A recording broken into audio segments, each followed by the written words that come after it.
तो भाई और बहनों, इस सतभक्ति मार्ग में सफलता प्राप्त करने का जो मूल मंत्र है वो हमें गुरुदेव भगवान ने सत्संगों में बता दिया है। और वो मूल मंत्र है गुरु को परमेश्वर के रूप में ज्ञान को आधार बनाकर हृदय से स्वीकार कर लेना। देखो, चारों युगों में परमात्मा हमें मिले हैं, युगों युगों से हमारे पीछे पड़े हुए हैं। हर बार हमें यही भगवान मिलते हैं, क्योंकि सतलोक से चलकर स्वयं कबीर भगवान ही आते हैं।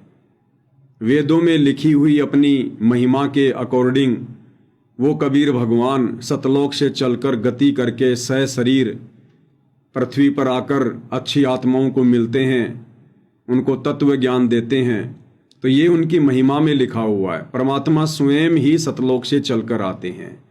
सतलोक से किसी आत्मा को नहीं भेजते हैं, अपने किसी अंश या वंश को नहीं भेजते हैं, अपने किसी दूत को या संदेशवाहक को नहीं भेजते हैं।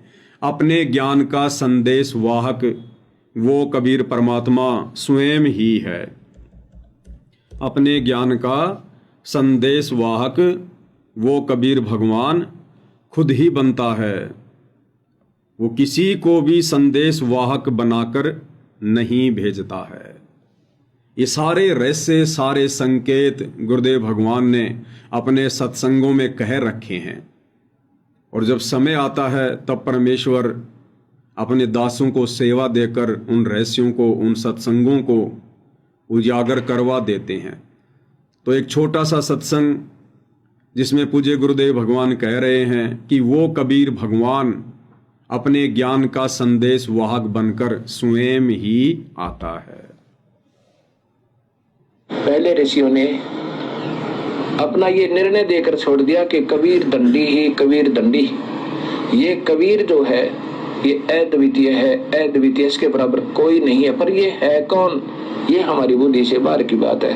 तो वो स्वयं अपना ज्ञान देने के लिए स्वयं आती हैं। यही यजुर्वेद का आपको 29वें अध्याय का 25वां श्लोक बताता है कि वो स्वयं अपने सत्य ज्ञान का दूत है, यानी स्वयं दूत बनकर, संदेशवाहक बनकर, परचेता आता है। वो कबीर ऋषि, वो कबीर परमेश्वर है, और नहीं बता सकता इस पूर्ण परमात्मा की महिमा को, वो स्वयं आते। तो इसलिए ये यजुर्वेद जहां लिखा हो तो क्लियर कर दिया गुरुदेव भगवान ने कि इस कबीर परमेश्वर के विषय में जानकारी, सृष्टि रचना के विषय में जानकारी और कोई भी नहीं दे सकता है। इसलिए यजुर्वेद में लिखा हुआ है कि वो कबीर परमात्मा अपने ज्ञान का दूत बनकर, संदेश वाहक बनकर स्वयं ही आता है, प्रकट होता है। एक बार फिर से सुन लीजिए। हम आत्माओं के मन में कोई शंका नहीं होनी चाहिए कि सतगुरु रामपाल जी तो कबीर जी के संदेश वाहक हैं, कबीर जी के अवतार हैं, कबीर जी ने संत रामपाल जी को धरती पर भेजा है। अब हमने इस ज्ञानहीनता से बाहर निकलना पड़ेगा। वो कबीर भगवान स्वयं ही अपने ज्ञान का दूत बनकर, अपने ज्ञान का संदेश वाहक बनकर आता है। पहले ऋषियों ने अपना ये निर्णय देकर छोड़ दिया कि कबीर दंडी ही कबीर दंडी। ये कबीर जो है ये अद्वितीय है, अद्वितीय, इसके बराबर कोई नहीं है। पर ये है कौन? ये हमारी बुद्धि से बाहर की बात है। तो वो स्वयं अपना ज्ञान देने के लिए स्वयं आते हैं। यही यजुर्वेद का आपको 29वें अध्याय का 25वां श्लोक बताता है कि वो स्वयं अपने सत्य ज्ञान का दूत है, यानी स्वयं दूत बनकर, संदेशवाहक बनकर, परचेता आता है। वो कबीर ऋषि, वो कबीर परमेश्वर है, और नहीं बता सकता इस पूर्ण परमात्मा की महिमा को, वो स्वयं आते। तो इसलिए ये यजुर्वेद जहां लिखा हो। इसलिए भाई और बहनों, अगर इस सत भक्ति मार्ग पर इस कलयुग की बिचली पीढ़ी में सफलता प्राप्त करनी है, पूर्ण मोक्ष प्राप्त करना है, अपने जन्म मरण का झंझट समाप्त करवाना है, तो हमने देखा देखी और भेड़ चाल को छोड़ना पड़ेगा। भक्तों के भी आधे अधूरे ज्ञान को छोड़ना पड़ेगा। हमने पूर्णतया अपने सतगुरुदेव भगवान के सतज्ञान को, तत्व ज्ञान को, उनके द्वारा लिखित पुस्तकों को, उनके द्वारा किए गए सत्संगों को ही आधार बनाकर भक्ति मार्ग पर बुद्धि विवेक का इस्तेमाल करते हुए बारंबार गुरुदेव से ज्ञान की, सतज्ञान की भीख मांगते हुए हमने आगे बढ़ना पड़ेगा। तो ये बात हमारे दिलो दिमाग से जिस दिन बिल्कुल निकल जाएगी, डिलीट हो जाएगी, कि यदि इस अखिल सृष्टि में, पूरी कायनात में, पूरे ब्रह्मांड में अगर एकमात्र कोई परम शक्ति है, कोई परम सत्ता है, अल्लाहु अकबर, अल्लाहु कबीर है, परम अक्षर ब्रह्म है, सत्य पुरुष है, तो केवल परम पूज्य परमेश्वर सतगुरु रामपाल जी हैं, जो आज से 650 साल पहले कबीर दास नाम से बनारस के काशी में प्रकट हुए थे, शिशु रूप में लहर तारा तालाब पर। इनके अलावा और कोई भगवान नहीं है, इनके अलावा और कोई जगत गुरु सृष्टि में नहीं है, इनका कोई गुरु नहीं है। इन्होंने सबको उत्पन्न किया है, ये गुरुओं के गुरु जगत गुरु हैं। और यदि इस पृथ्वी पर आकर ये परमात्मा किसी को अपना गुरु धारण करता है, तो केवल हम अज्ञानी आत्माओं को समझाने के लिए, गुरु परंपरा को बनाए रखने के लिए, अन्यथा हम इनका ज्ञान स्वीकार नहीं करें। हमारे को काल के दूत इस परमेश्वर का ज्ञान नहीं सुनने देंगे, स्वीकार नहीं करने देंगे, अगर ये परमात्मा किसी आत्मा को अपना मुंह बोला गुरु बनाने की लीला ना करे तो। लोग कहेंगे कि बिना गुरु के संत रामपाल जी को ज्ञान कहाँ से आ गया, बिना गुरु के तो भक्ति मार्ग शुरू ही नहीं होता। देखो जी, हमारे रामचंद्र जी आए थे, उन्होंने भी गुरु बनाया, श्री कृष्ण जी आए, उन्होंने भी गुरु बनाया, 650 साल पहले कबीर जी आए थे, देखो उन्होंने भी पंडित रामानंद जी को गुरु बनाया। और संत रामपाल जी का तो कोई गुरु ही नहीं है, निगुरे को ज्ञान कहाँ से हो सकता है। तो हम भगत भाई बहनों के मन में अवश्य ये दोष उत्पन्न हो जाता।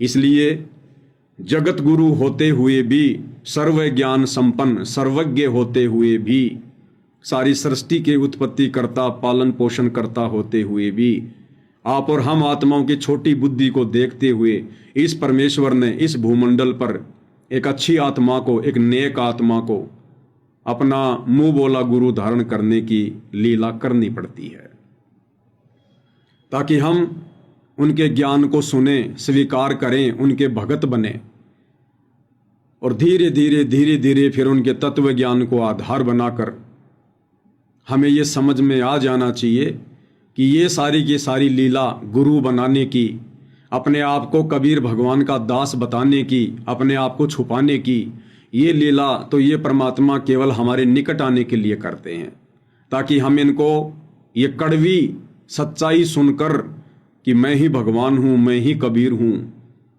ये कड़वी सच्चाई सुनकर ये आत्माएं मुझसे दूर ना हो जाएं।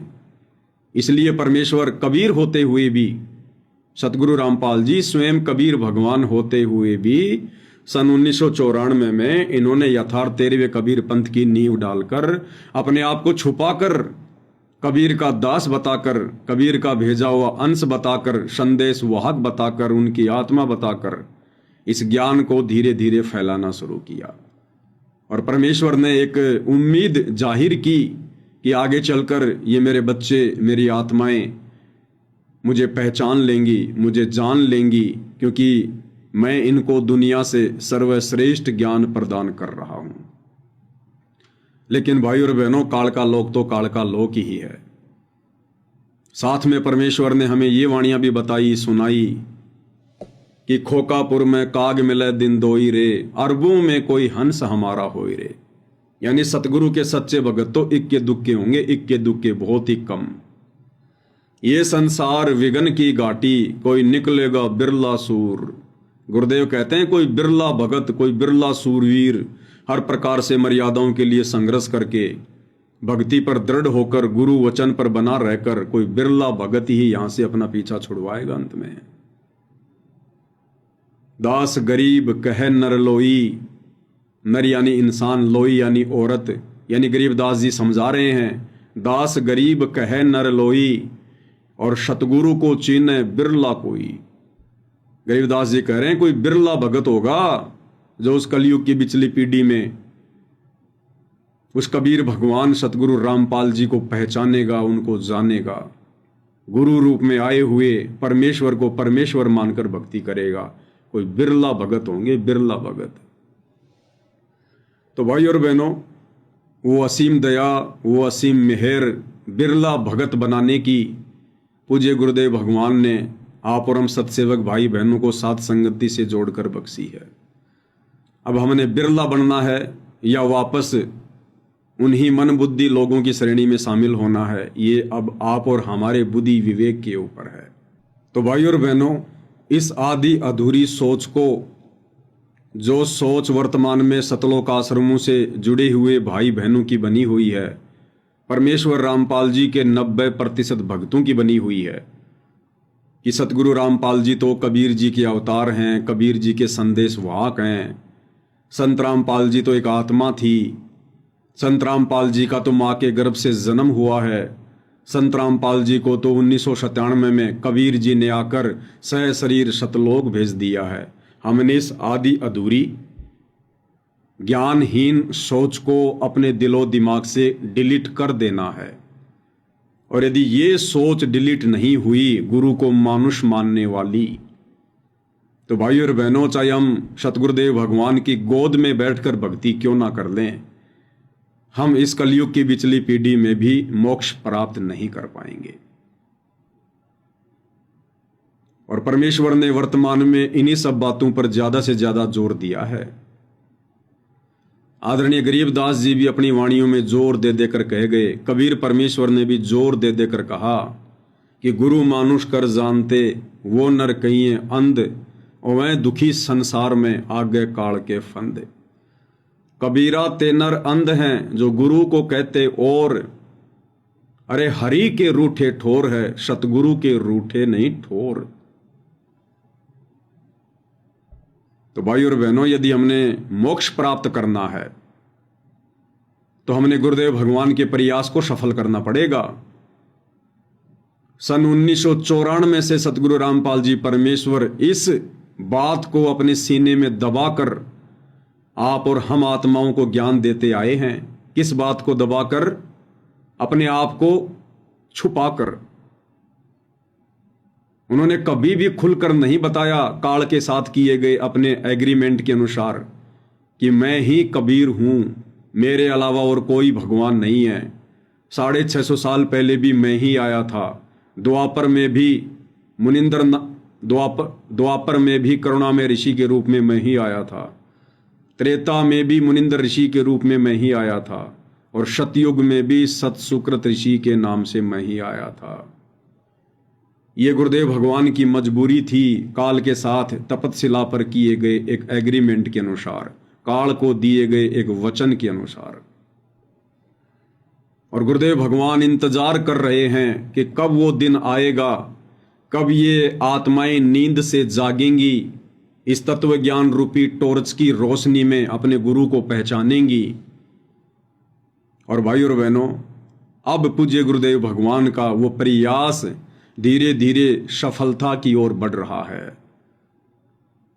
उनकी लाखों की संगत में से उनके सत्सेवक बच्चे अब इस आदि अधूरी घटिया सोच को, ज्ञानहीनता को, गुरु को मानुष मानने वाली सोच को अपने दिलो दिमाग से डिलीट कर चुके हैं और वर्तमान में अपने गुरु को ही परमात्मा मानकर, ज्ञान को आधार बनाकर और सतगुरु की गैर हाजिरी में घर को आश्रम बनाकर, निर्भय होकर और उन तमाम भक्ति क्रियाओं को अंजाम दे रहे हैं जो भक्ति क्रियाएं गुरुदेव भगवान ने अपने सत्संगों में कही है, अपनी पुस्तकों में लिखी है कि पाती पंच पोहप कर पूजा, देव निरंजन और न दूजा। तो सत्सेवक भाई बहन ज्ञान को आधार बनाकर, गुरु को परमेश्वर मानकर और गुरुदेव भगवान की घर घर में सुबह और शाम को आरती उतार रहे हैं। वो बातें जो गुरुदेव ने हमें गीता जी से पढ़ाई, शास्त्रों से पढ़ाई, गीता अध्याय 3 श्लोक 13 कि जो व्यक्ति परमात्मा को भोग लगाए बिना अन्न पकाते हैं, अन्न खाते हैं, वो तो पाप खाते हैं। तो आज हमें उस परमात्मा का पता चल गया। वो परमात्मा कबीर है और वर्तमान में धरती पर वो कबीर स्वयं सतगुरु रामपाल जी हैं। तो आज सत्सेवक भाई बहनों के घरों में उस पूर्ण ब्रह्म परमात्मा को सुबह और शाम के समय गीता जी अध्याय 3 श्लोक 13 के अनुसार भोग की छोटी या बड़ी आरती के साथ में प्रतिदिन भोग लग रहा है। गुरुदेव के वचन अनुसार कि दंडवत प्रणाम केवल अपने गुरु को ही किया जाता है, उस तत्वदर्शी संत को ही दंडवत प्रणाम किया जाता है, अन्य किसी भी साधु संत को दंडवत प्रणाम नहीं किया जाता। स्वयं 21 ब्रह्मांड का स्वामी काल भी कह रहा है कि अर्जुन मेरे को नमस्कार कर, मेरे को केवल नमस्कार करने का विधान है और दंडवत प्रणाम केवल उस तत्वदर्शी संत को ही करना है। और एकमात्र जयकारा केवल पूज्य गुरुदेव भगवान का और किसी का जयकारा नहीं, ना किसी भगत का जयकारा हम लगाते। भगत कौन? आदरणीय राम देवानंद जी, सतगुरु रामपाल जी के मुंह बोले गुरु जी, वो एक भगत थे और हम एक भगत का जयकारा नहीं लगा सकते कि स्वामी राम देवानंद जी महाराज की जय। ये जयकारा तो पूज्य गुरुदेव भगवान लगा रहे हैं, गुरु शिष्य परंपरा को निभाते हुए। हम भक्तों ने जयकारा नहीं लगाना। हमारे गुरु सतगुरु रामपाल जी हैं, स्वामी राम देवानंद जी हमारे स्वामी नहीं हैं। हमारे स्वामी हमारे पूज्य गुरुदेव भगवान हैं। ना हम गरीबदास जी का जयकारा लगा सकते, अन्य तो फिर है ही कौन जयकारा लगाने के लिए।